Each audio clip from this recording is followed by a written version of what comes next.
معزز ناظرین، اس بے وفائی کے دور میں کسی سے دوستی ہو جانا بہت بڑی سعادت ہے۔ دوست بن جائیں تو نبی علیہ السلام کا ارشاد ہے کہ دوست جب کسی سے دوستی رکھے تو زبان سے اس کو اظہار بھی کرے، یعنی بتاتا رہے کہ میں تمہیں اپنا دوست سمجھتا ہوں، میں تمہیں اپنا حبیب سمجھتا ہوں۔ لیکن آج کے دور میں دوست میں تھوڑی سی خرابی آنے پر اس سے نفرت کی جانے لگتی ہے۔ آج ہم اس ویڈیو میں آپ کو 4 ایسی باتیں حضرت عمر کے ارشاد کا بتائیں گے جس سے دوستی اور محبت میں مضبوطی اور پختگی پیدا ہوتی ہے۔ اس سے پہلے ایک بڑی خوبصورت بات، حضرت سیدنا ابو درداء رضی اللہ تعالیٰ عنہ سے لوگوں نے کہا، آپ کا بھائی تو بہت برائی کرتا ہے، بہت گناہ کرتا ہے، آپ اس سے نفرت کیوں نہیں کرتے؟ تو آپ رضی اللہ تعالیٰ عنہ نے فرمایا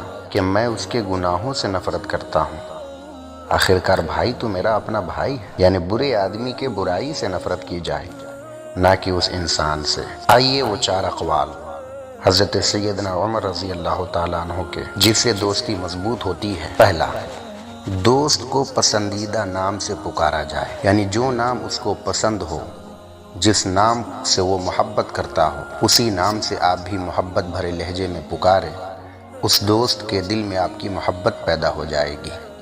دوسرا، سلام میں پہل کی جائے، یعنی جو بھی آپ کا دوست ہے اس سے جب ملاقات ہو تو اس انتظار میں نہ رہیں کہ پچھلی بار تو میں نے سلام کیا تھا، اس بار وہ سلام کرے، کیونکہ نبی علیہ السلام کا ارشاد ہے جو پہلے سلام کرتا ہے وہ اللہ کے زیادہ نزدیک ہوتا ہے۔